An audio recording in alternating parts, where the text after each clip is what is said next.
Christine Gritmon, here with Social, which I do every Friday at noon, New York time. Though New York time is a very relevant thing to point out this particular week because I'm here with Andrew and Pete, who are not in New York at the moment. We are clocking off after this. 5 p.m. here in the UK. 5 p.m. So, yeah, we have been building ourselves up to this point, Christine. It's Friday at 5, which means it's time to go wild. Well, that means you probably had a couple pints already, which is a great way to do a live stream, always. I mean, stereotypical British way to do it. How did you know? I mean, I might have had a little bit of Pinot Grigio before this, too. No. So where in England are you joining us from? We are in Newcastle in the UK, which is like northeast. So it's basically just not London. No. Mm-hmm.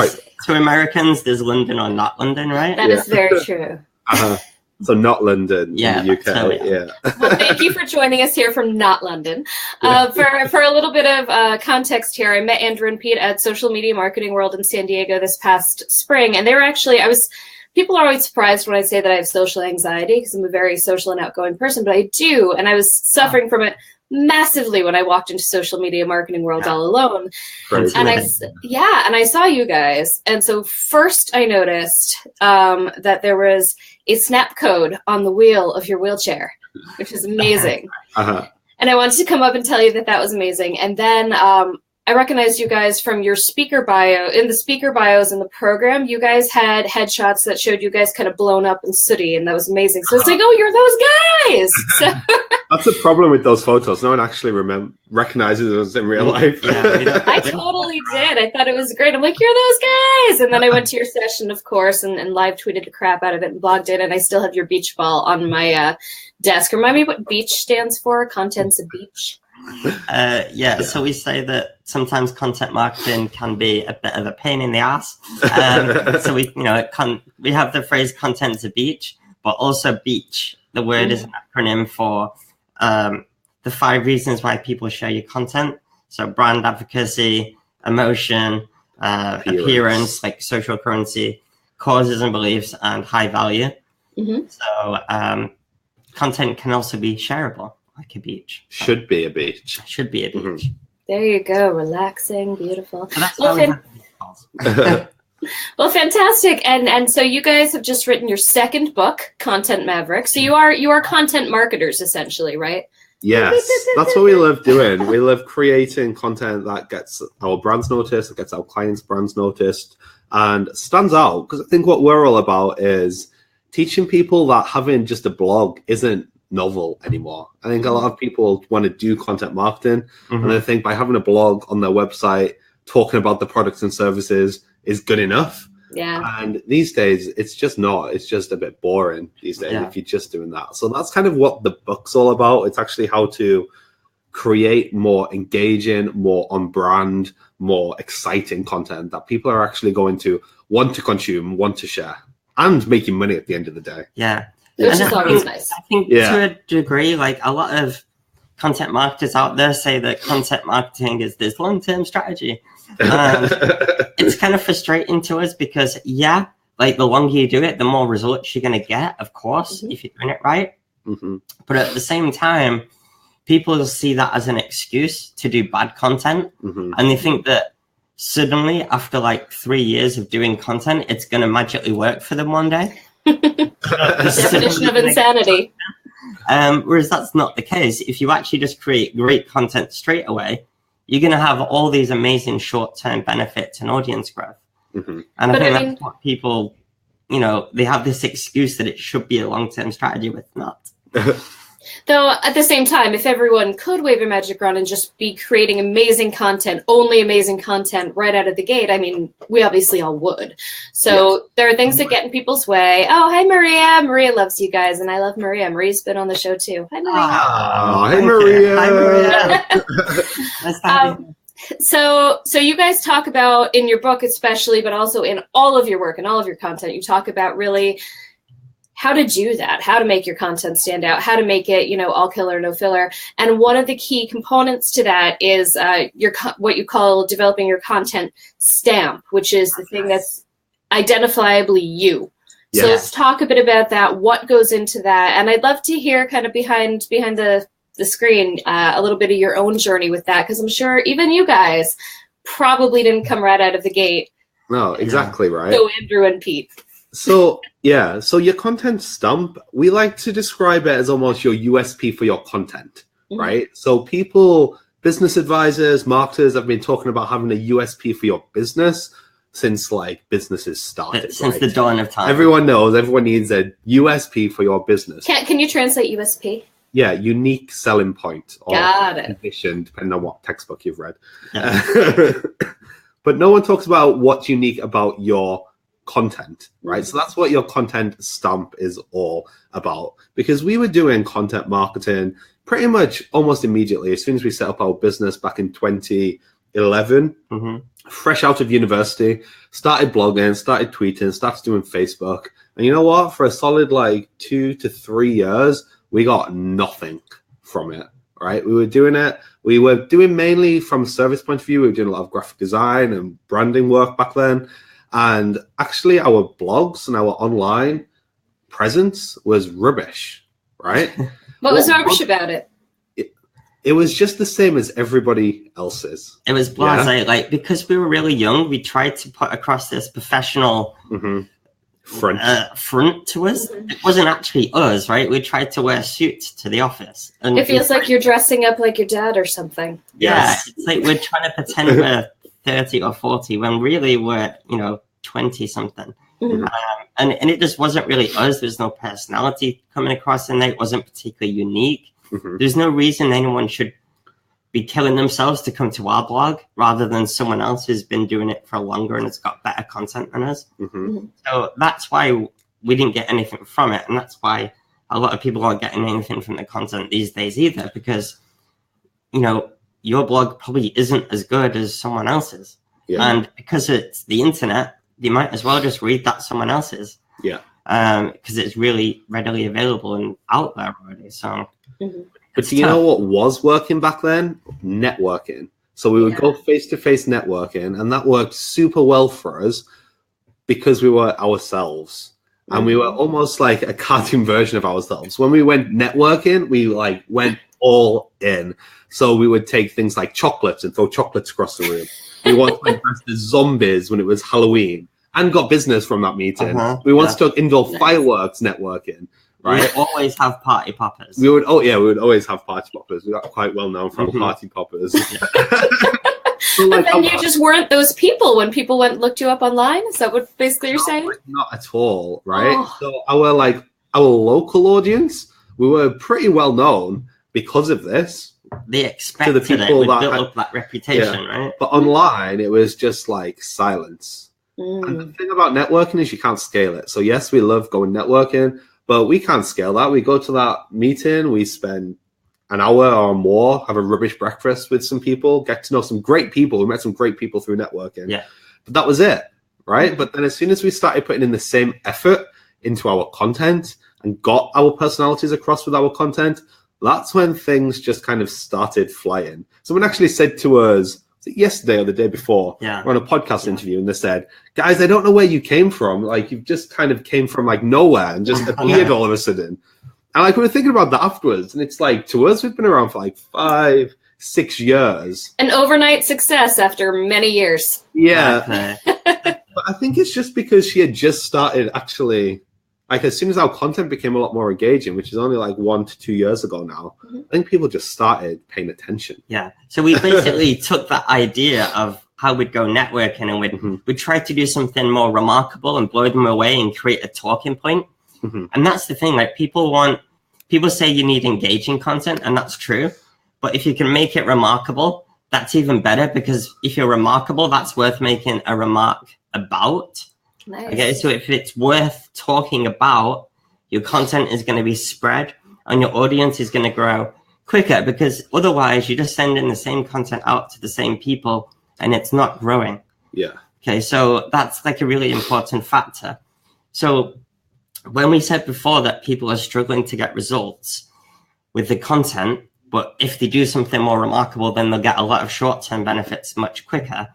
This is what we mean by your content stamp. So it's that one thing that you're known for. Like, how would I describe your content, right? are you the guy that does the daily podcast? Are you the guy that does those 15-second funny Instagram videos? Are you the guy that does those how big is videos on YouTube, right? Which go into really great depth on how big a company is. Like, what is that 5-second story that you can pass on and tell other people about? Yeah. Because that's what's going to be really key. That's what's going to separate you, and that's what's going to keep people coming back to you. Yeah. And that takes a lot of brain power, right? We're not saying that's easy to do at all. And we've actually got a full module in the book that kind of talks about how you come up with this content stamp. Because being organic and genuine doesn't mean it's not considered. Yeah. Like on that point though, like this could be a journey that takes a while, or you could just hit it on the head straight away. Yeah, no, that's true. And some of the fastest growing companies are the fastest growing companies because they've hit it on the head straight away. And even like think about like Tasty, right? Yeah. They came out of nowhere, right? They just did these really cool bird's eye view tasty recipe videos. All of a sudden they've got millions of followers on Facebook, and then one day and then one day they monetize it with a cookbook. So brilliant. If they came out with that cookbook first, it wouldn't have done anything. If they'd just been promoting their cookbook online, nobody would have bought that. They'd been like, why they spell tasty wrong? Yeah. Oops, sorry. Aren't they like with an E or something? Am I wrong, or do they use Y? I don't know. Yeah. I love them though. I watch them. So with you guys, was there a moment when you knew you had kind of come out of that dip and you knew that you had kind of cracked the code? Kind of. I think it was, for us, it was very much kind of done on purpose. It's not like we kind of fell across this. I think we kind of got a little bit fed up of how fast our business had grown over the first few years, straight out of uni. And we thought, you know what, we need to like step this up. So it was kind of a proactive choice to do that. We got a lot of inspiration from America. I think America is a lot further ahead, especially with content marketing. Like who? Than what we were saying. Or like you, of course. People like I'm not there yet, but I'm working. I'm learning from great people. People like Johnny Dumas, Pat Flynn, Amy Schmittauer. These kinds of people we started following.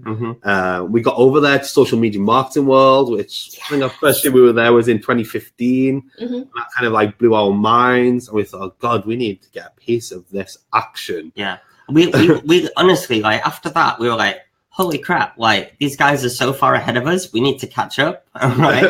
And we're never going to catch up to someone if we're doing the same as them. Yeah. Right? Or if we're doing the same, but just slightly not as good, which is what most people are doing. So if it's not different or better, then you're not going to stand a chance. And it's very hard to be better. Yeah. Than people that are, they've been doing this 5 years longer than you. So different is sometimes the only way to do this, unless you have a very specific niche, and then great, you got a niche, boom.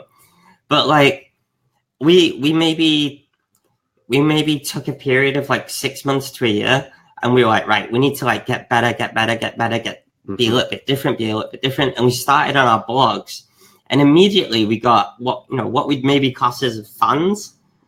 Because then people had something to share and talk about.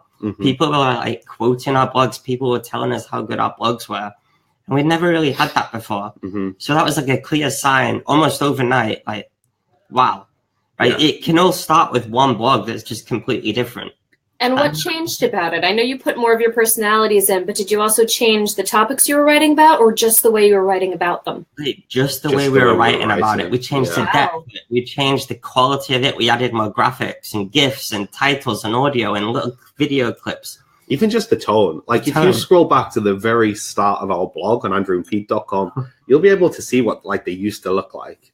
And then maybe if you go to, I'm trying to think when it would have been, maybe around like March 2016, that's when, I think it was maybe around there, you can start seeing, right, okay, these read a lot better.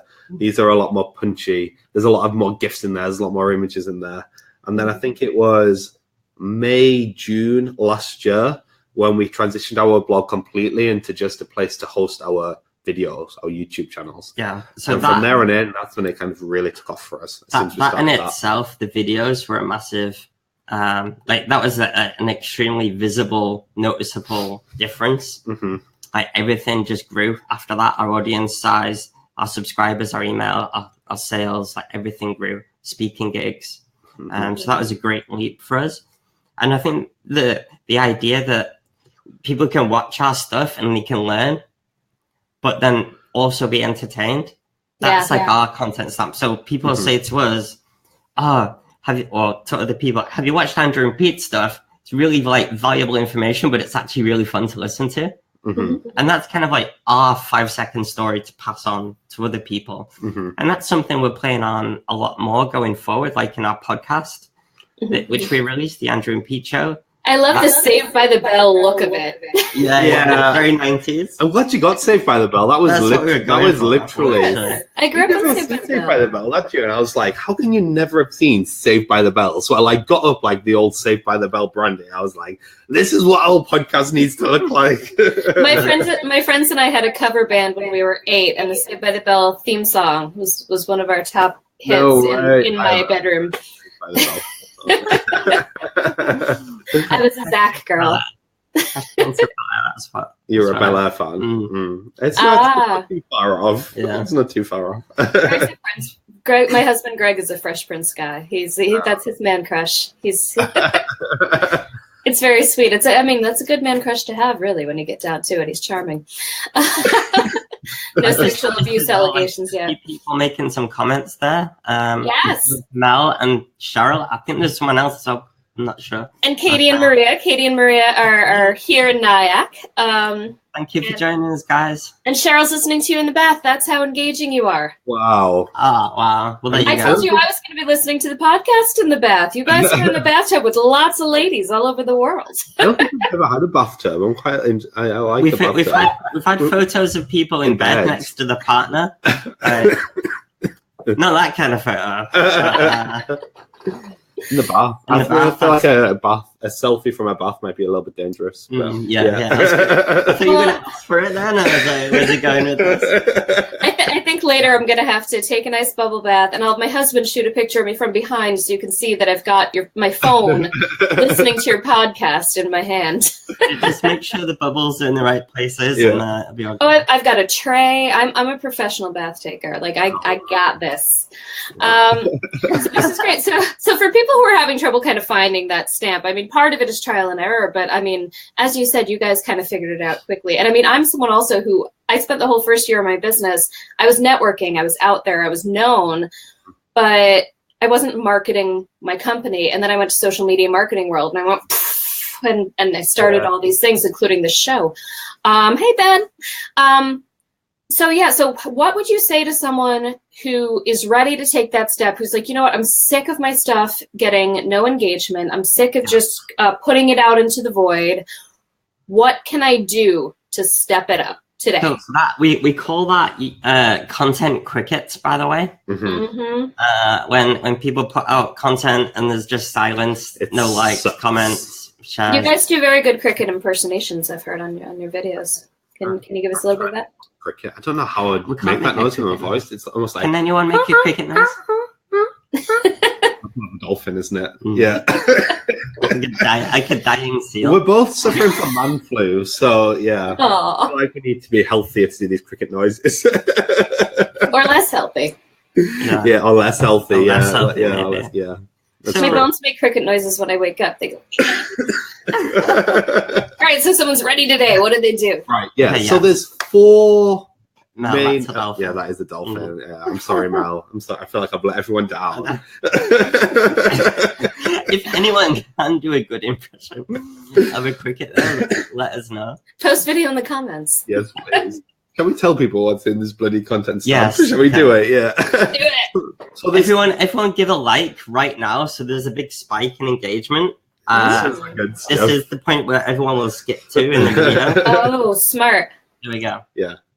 So yes, the 4 elements of content stamp. Yeah. So there's almost like what we call like 4 brainstorming pivots, right? So a content stamp should include elements of each of these 4 things that we're going to kind of talk about. And when we usually do it, and in the book, it's like a table with like 5 columns with the content stamp in the very end column, and then we're just making notes in the others so we can give ourselves a framework for creative thinking, basically. Yes. So it's really good for creative people who have too many ideas and need it like reined into something that actually makes sense. And that's a lot of entrepreneurs. Yeah. But it's also good for people who aren't creative at all, because it kind of forces them to think a little bit more creatively. It gives them some triggers and some kind of creative juices to get flowing, like some points. So I need to be thinking about this and this and this. And if you have that, then you have something to kind of go at. Yeah, which is quite important. So in column 1 is your brand, right? And there's kind of 5 elements to your brand that we get people to kind of map out in here. We want your brand values. So that is how you want people to describe you when you're not around. And what we get people to do is come up with more unique brand values. Because as soon as we say that to people, they'll say things like professional, friendly, affordable. I care about my customers. No, like, trust. No, like, trust. And that's like, yes, that's important that you are all of those things, but you can never create a standout brand and therefore standout content if that's how you want to be described to everyone, because everyone else wants to be described like that too. So we call that a baseline value, like professional quality. It's a baseline value that, you should probably have if you run your own business, but it's not a unique value. And that's what we want. We want 3 unique values. Yes. Then also in that brand column, we also talk about your avatar. So who you actually want to target with your content. What are their problems? Yeah. What do and you the want? answer is not everyone. The answer is never everyone.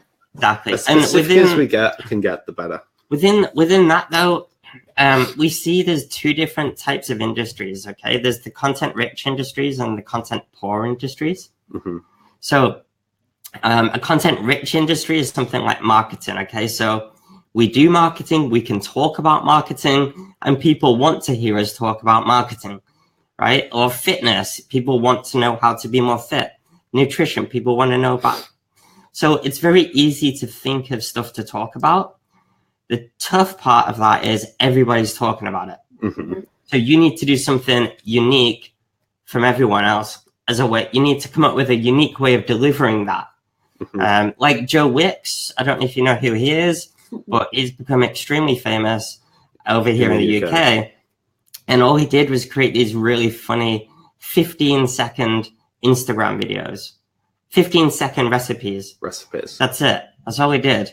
And they were so shareable, and that's how he grew, right? And it was different. So that's a content-rich industry.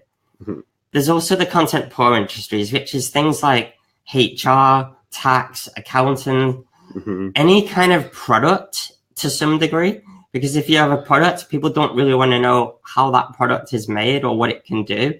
Like, they might want to know that, but you can't create weekly content about that. Right? You would soon get bored. Like, here's my product again. So it's about thinking of topics that your audience actually wants to know about. Okay, so we'll give some examples of that later on as well. So that's kind of like your brand. So there's the brand values, your avatar. There's the arch enemy. So that's who you're definitely not. So that's quite fun, because you can even come up with something, a real person or a real business that you're definitely not. And we get people to almost mark themselves against that. And what a lot of people will do is they'll be creating content exactly like their arch enemy is. It's like, well, that's never going to work, right? So it's almost like reverse brand values. Yeah. And then we talk about kind of like your mission and why you do what you do. And if you have like a really great goal and mission, then sometimes you just need to talk about that. And that's what can help people get behind you rather than someone else. And then finally, we have your lingo. So that's the words you use, your tone of voice, your voice characteristics, which is how you say what you say. If that makes sense. So we're never going to be the people that are like really dry and dull and boring. We want to talk fast. We want to deliver value, and we want to say things in a way that people can understand. So that's kind of some of our lingo. And that's why your headshots had explosions. And that's why the one that we used for the promo for this says you guys at the top of a skyscraper. And that's why your private community is called Atomic. You know, Exactly. You're getting it. It does, like, the branding is super important for content, but it's super important for everything in your business. Every decision should be run by your brand. So, like, when we talk about content stamp or content crickets, these are part of our lingo. These are words that we have made up. Yeah. But people are now using. Yeah. So if you can start to use certain lingo and characteristics and words, people are actually going to spread that for you, which is quite cool. Yeah. Adam thinks you guys are handsome, by the way. Oh, you charmer. I think he's in the tub too. Is it the accent? Must be the accent. Yeah. Thanks, Adam. We love you, Adam. Shall we go into the second column then? Yes, second column. So the second column is your aspirational message. So once you know what your brand is, we also want you to come up with an aspirational message behind your content. Because the thing is, most people don't care about businesses who are just in it to make money, right? Mm-hmm. So we actually want to be creating content that actually helps people either live a better life or grow their own business, or just something that people can actually get behind. A really great example of this is a coffee company in Carlisle in the UK, which is also not in London, by the way. Not London. Another northern city. So they have a coffee company. So yeah, they have content about how to make great coffee and that kind of stuff. But their aspirational message, get this, is grab life by the beans. How cool is that? How cool is that?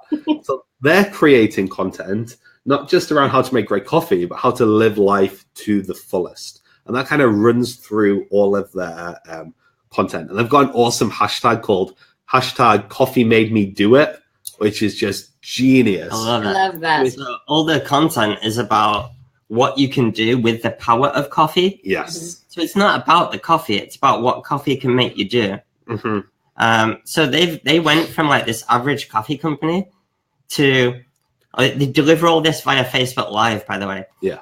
And now they can't even walk down the street without people like screaming and shouting after them, like, "Hey, you're those guys from Ryan! I love you guys!" Like, they're the Justin Bieber they of coffee. don't have American accents in Carlisle. No. But clearly those people shouting it, that coffee's making them do that. Yeah. I was just relating to the audience. And what's your aspirational message behind the message? Our aspirational message is all about how to have fun whilst growing your business, Yeah. right? So we want people to know that, yes, business can be hard work sometimes, and you should have to put in the hard work, but you really need to be enjoying what you do whilst you're doing it. And if you can find a way to actually enjoy marketing, awesome. Yeah. Hey, this is fun, right? I'm managing. Yeah. You're managing. I'm having lots of fun. Fun is part of my thing too. That's cool. That's great. So the next part of the stamp is delivery. Mm-hmm. Okay, so this is very special because when you are actually getting your message out there, a lot of people jump to the first thing that they either think of or the thing that's just easiest for them. So typically that's blogging, Mm-hmm. but it's not about you. It's about your customers, and it's about how they want their content. So do they want to read a blog at lunchtime? Maybe they do. Maybe they don't. Maybe they want to just scroll through Facebook and watch Facebook videos. Maybe they want to binge watch YouTube videos at night. Maybe they want to listen to a podcast while they're doing a run to work. Maybe they want to like watch some kind of slideshows or infographics. Maybe they're a really visual person. Mm-hmm. How does your audience want to take their content? And can you be a little bit different in how you deliver it as well? Mm-hmm. So this is actually a really easy way that some people have managed to stand out. Mm-hmm. Yeah. A really cool example of this is we were working with a bubble tea company. Do you have bubble tea over there? We do. Yeah, bubble tea, right? So if you look at like bubble tea companies over here, they're all very kind of generic, lots of kind of bubble fonts and that kind of stuff. Mm-hmm. So we were working with this company to develop their brand and their mission first. And what we actually found out about this company is that one of their other passions was actually comic books. Ooh. Yeah. And we got chatting to them some more about that kind of angle. And what they said was, well, yeah, and a lot of comic book geeks are actually the guys, their words, not ours, are actually the guys that are drinking this bubble tea. Mhm. We're like, that is like amazing. Imagine if you dominated the beverage market just for comic book geeks. So they were called, I can't remember what the name was before. Boba, which is just kind of a generic bubble tea name. And I think there's even a franchise in America called Boba. So that was never going to work. Yeah. So they rebranded before they'd even started, really, to Manhwa Cha, which literally translates to comic tea, right? And their whole brand is around this comic book theme. So like the different flavors of the drink give you different kind of superpowers. So you're not ordering like a strawberry and raspberry. You're ordering, hey, can I have a X-ray vision and flying power? Yeah. The flavor of the drink gives you a superpower, and the boba balls give you your weapon of choice. So you could go for the battle axe or the sword or the flying cape, but your superpower could be like invisibility, which is blueberry flavor. So it's kind of like this escapism for comic book lovers, right? They can pretend that, they have these not literally, but it kind of gives them this nice sense of community and superpower vibe.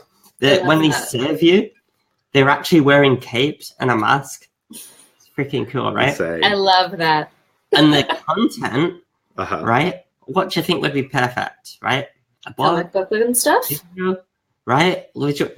A freaking comic book. Yeah. A freaking comic book. And that's what they did. They made a comic book, and that's like the best thing ever. That's exactly what their audience wants. So.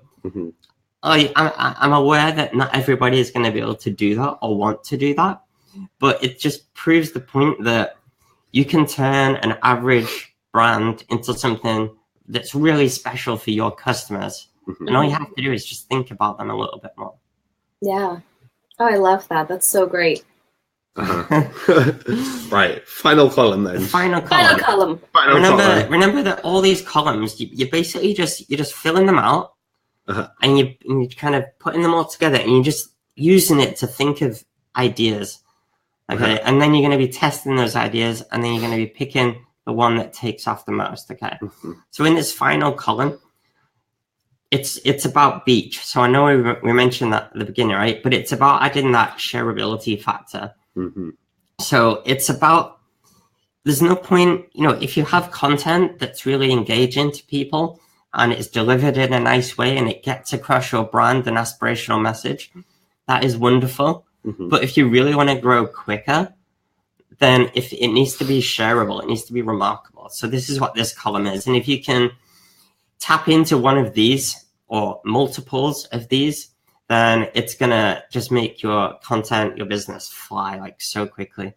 So we talked about this earlier, but for everyone else that's joined, the acronym is the word BEACH, and that stands for B for brand advocacy. So should we talk a little bit about this? Yeah, maybe or should we go through it quickly? Or? Should we go through them quickly one by one? Yeah.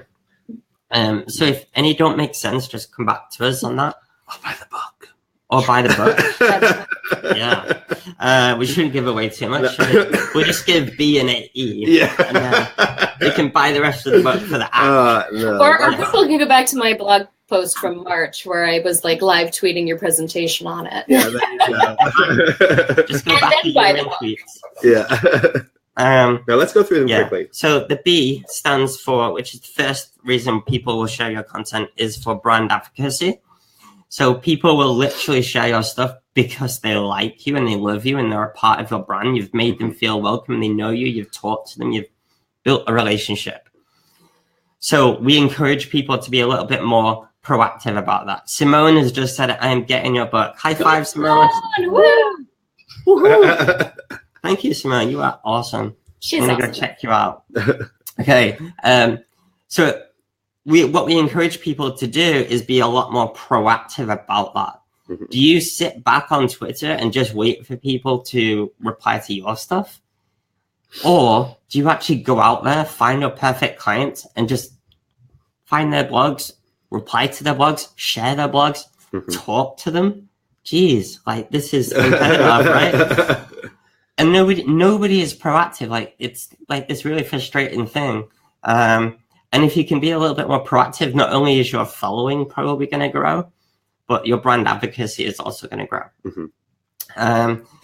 E is, yeah, you go. Okay. E is all about emotion. So we want your content to evoke some kind of emotion in people, and pick a few to actually like proactively try to hit. So it could be humor. I think that's an easy one for us, but we're not necessarily saying make everything funny. Make something actually evoke some kind of emotion that's on brand to you, whether that be awe or shock or surprise. Or nostalgia is a great one that does really well on social media. Or what other emotions is there? Even just like, whoa, this is amazing. I've got a list somewhere. Where are we here? I'm trying to find that. Really? A whole list of emotions. It's not on this. It's not on this. It's in the book. It's in the book. In the book, Content Mavericks.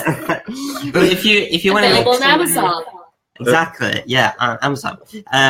If you want to make someone share your content, you need to move them to share your content. It needs to be worth sharing. It needs to.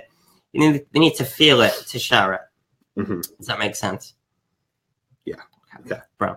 A is about appearance, so it's not about necessarily your appearance, but their appearance.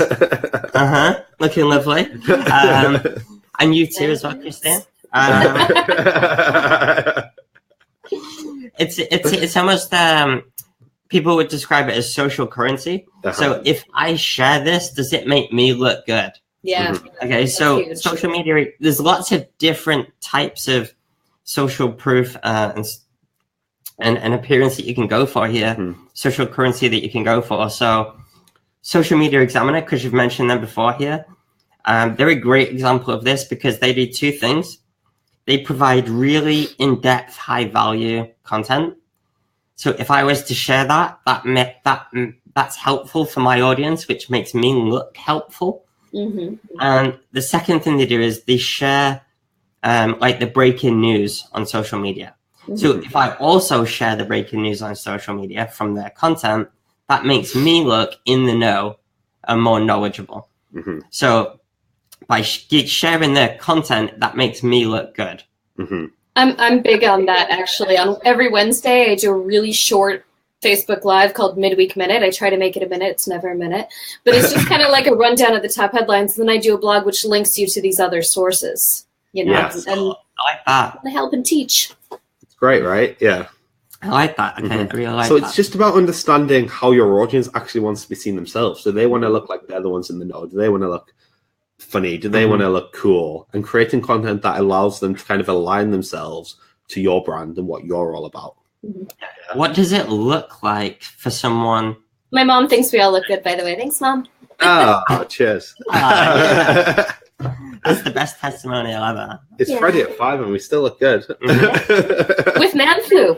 With man flu, yeah. Just imagine, like, Monday afternoon, full health. Whoa. Oh God, we got off topic so much. So what is the C? C, you're right. C is all about causes and beliefs. So if you can align your brand to a specific cause or a specific belief that that your audience also cares about, then that just kind of holds the power to be shared. Now, this might not necessarily be something you do all the time. Great for like one-off campaigns and doing a little bit of that. Yeah, and it doesn't have to be a charity that you get behind. It can be a mission, a cause, a passion, something you believe in. If you put in a little bit of emotion and share your story, it's brand advocacy and emotion there, by sharing something that's personal to you, causes and beliefs, then it really makes for a really highly shareable piece of content. Yeah, and we've seen that happen numerous times. Like, we could tell you like 1,000 success stories about how somebody gets no engagement to suddenly getting thousands and thousands of shares and impressions and all this kind of stuff. But it has to be legit. You can't just use the cause. Yes. It's like, Definitely. That's wrong. It doesn't need it. It's just like, that's wrong. Don't do it.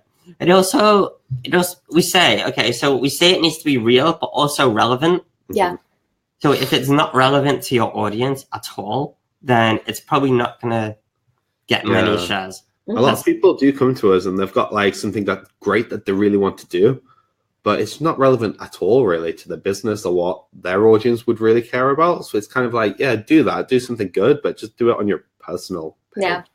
Yeah. Or if you do it on your business, don't expect much. Yeah. Right. And then the H stands for high value or hyper value. So we want to be creating high value content. Yeah. And the more valuable it is, the more it's going to get shared. Now that sounds a little bit rubbish for like our last point here, because everyone's been preaching that, right? You need to create high value content.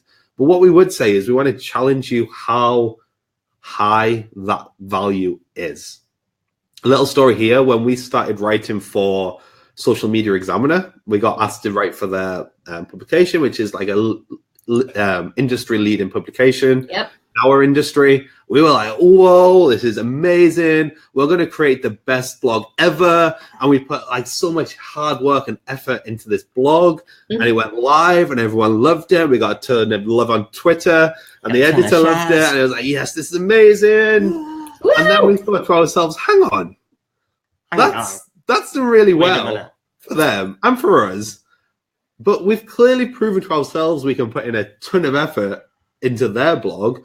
Why aren't we trying at least as hard when we're doing our own content? Yeah, that was a massive aha moment for us. Yeah. That was like, we spent weeks on that, but we spent half an hour to 2 hours on our own blogs. Should we be spending more? I think so. Yeah. So from that point forward, we really pushed our own content as well, putting a bit more effort into what we were doing. And I think that was around, March last year, wasn't it? When we really, what we were talking about earlier, when we really switched up our own blogging efforts to make them a lot more engaging and higher value. That reminds me of, I was at the Inbound conference run by HubSpot this past September. And one thing that one of the founders said is he said that they were looking at the analytics of the content that they were putting out on their blog and things like that. And they said you'd expect, the 80-20 rule, right? That like 20% of our content was driving 80% of our business. It was even more dramatic than that. It was like 94% of their business was being driven by like 3% of their content or something ridiculous like that. So they flashed their content output. They said, we are only going to put out things that are the quality of that 3%. It was bigger than 3%, but it was small. And they said, we're only going to do that. And it was such a boost to their sales. It was crazy how well that did, putting out less content because they were putting more work into everything that they were bothering to put out there. And there's a playoff there, I think, isn't there? Because I wouldn't necessarily say just create one blog a year or something, but make sure it's amazing. Well, if you're good at what you do, you have more than one thing to say a year that's of value. Yes. But I think there's something to be said, especially on social media. There's a lot of crap that gets posted.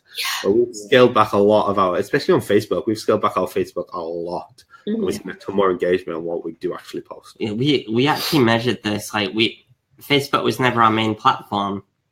Maybe like a year or two ago, we were just kind of generically posting stuff from Edgar on there, and links to our blog. And we got to a stage where our reach was at like one person seeing our content.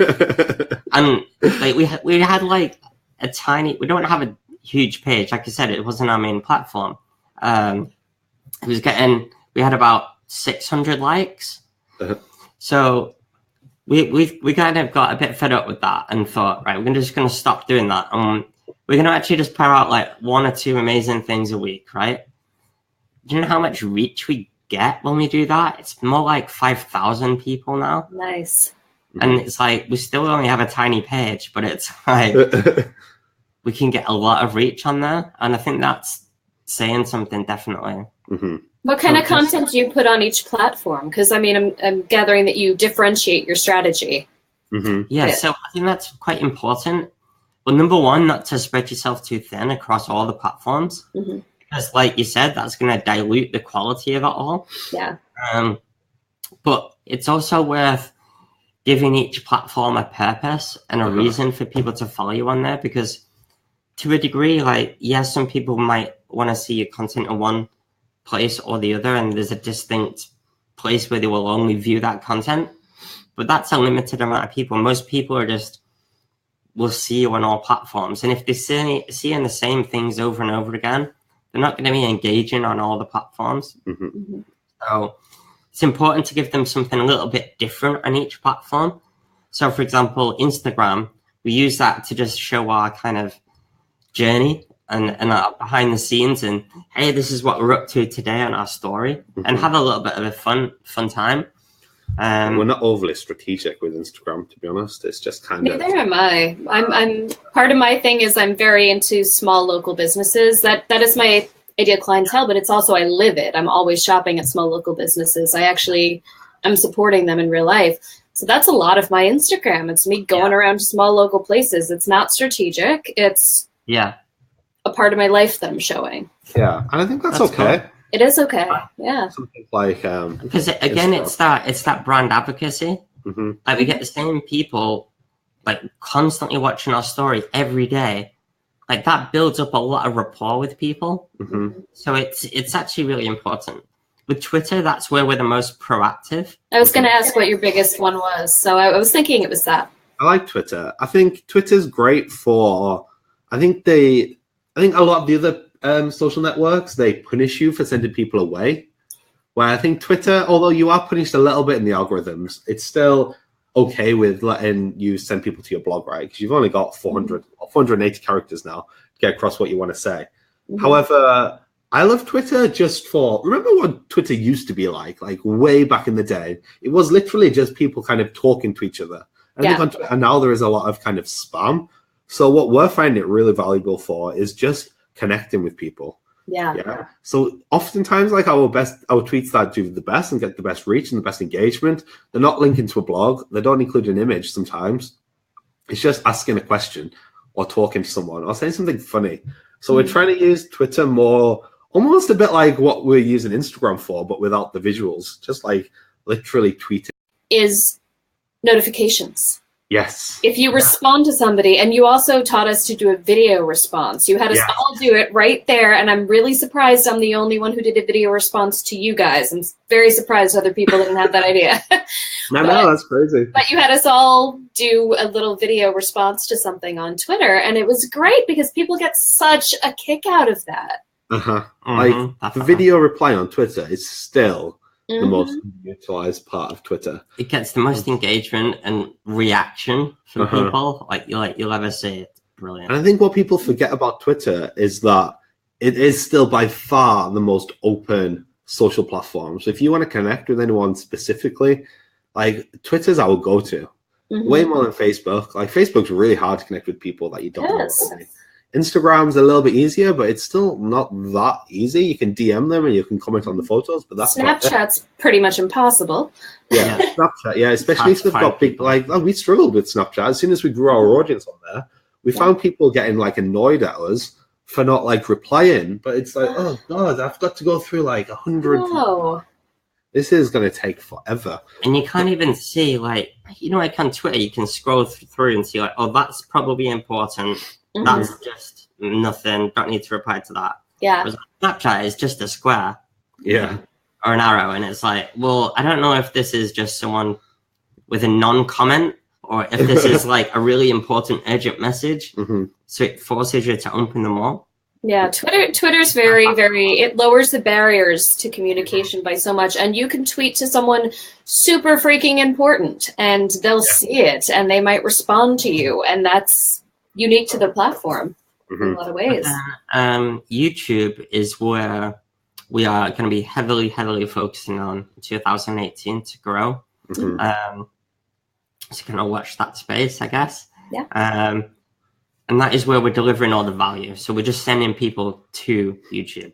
We're excited by YouTube, aren't we? It's not necessarily, I don't know if it classes as a social network, probably not.